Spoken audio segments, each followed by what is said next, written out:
আদম আলাইহিস সালাতু ওয়াস সালামের সৃষ্টি তথ্য কোরআনুল কারীমের মধ্যে স্পষ্টভাবে বর্ণনা করা হয়েছে। বিভিন্ন মুফাসসিরিনে কেরামও তাদের তাফসীর গ্রন্থে উল্লেখ করেছেন আদম আলাইহিস সালাতু ওয়াস সালামকে কিভাবে সৃষ্টি করা হলো। কোরআনুল কারীমে আল্লাহ রাব্বুল আলামিন তিনটি ক্যাটাগরি উল্লেখ করেছেন। এক নম্বর ক্যাটাগরি হলো তিনুল লাজিব, দুই নম্বর ক্যাটাগরি হলো হামাইম মাসনুন, তিন নম্বর ক্যাটাগরি হলো সলসালিন কাল ফাখার। কি হচ্ছে বাবাও নাই মাও নাই, এভাবে কাকে সৃষ্টি করেছেন? আদম আলাইহিস সালাতু ওয়াস সালামকে।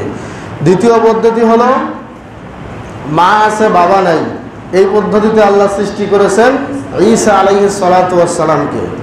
আর তিন নম্বর পদ্ধতি হলো বাবাও আছে মাও আছে, যার পদ্ধতি আমরা এইভাবে দুনিয়াতে এসেছি। কি বলেন, ঠিক কিনা? এই তিনটি পদ্ধতি, তিনটি ক্যাটাগরিতে আল্লাহ রাব্বুল আলামিন যুগে যুগে প্রজন্মে প্রজন্মে মানব জাতির মানব জাতির একটা প্রচুর রোশানলে আমাদেরকে ডুবিয়ে রেখেছেন। বলেন আলহামদুলিল্লাহ।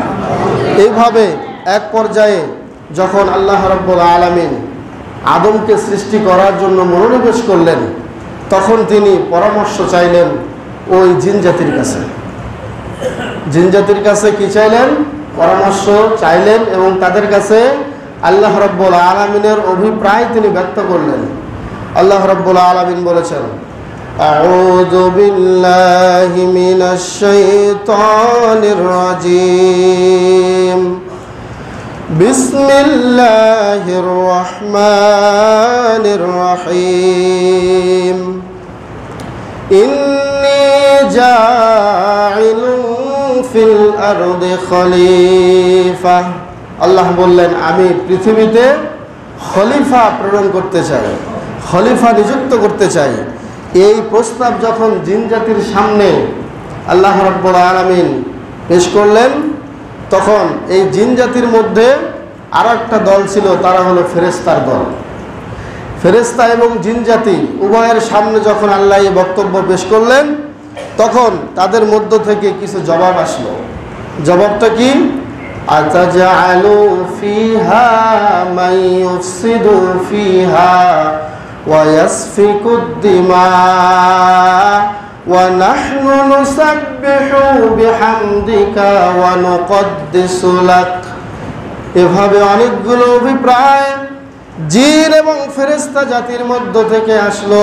প্রথম কথা তারা বলল, হে আল্লাহ, আতাজালু ফিহা মান ইউফসিদু ফিহা, এই জমিনে আপনি এমন এক জাতিকে সৃষ্টি করতে যাচ্ছেন, তারা জমিনে আসলেই তারা ফাসাদ সৃষ্টি করবে, একজন আরেকজনের সাথে শুধু ফিতনা ফাসাদে লিপ্ত হয়ে যাবে।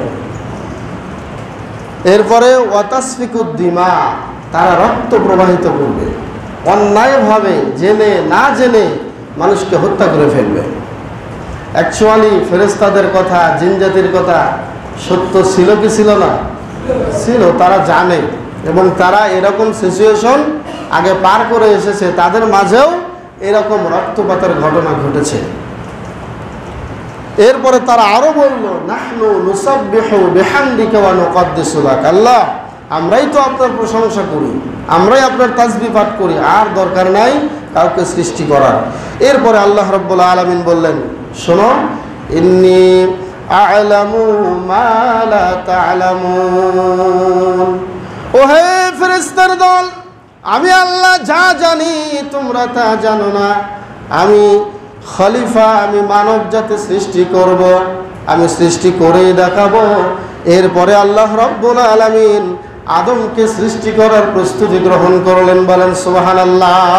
আদম আলাইহিস সালাতু ওয়াস সালামের সৃষ্টি তথ্য কোরআনুল কারীমের মধ্যে স্পষ্টভাবে বর্ণনা করা হয়েছে। বিভিন্ন মুফাসসিরিনে কেরামও তাদের তাফসীর গ্রন্থে উল্লেখ করেছেন আদম আলাইহিস সালাতু ওয়াস সালামকে কিভাবে সৃষ্টি করা হলো।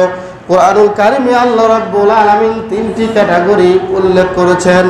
এক নম্বর ক্যাটাগরি হলো তিনুল লাজিব, দুই নম্বর ক্যাটাগরি হলো হামাইম মাসনুন, তিন নম্বর ক্যাটাগরি হলো সলসালিন কাল ফাখার।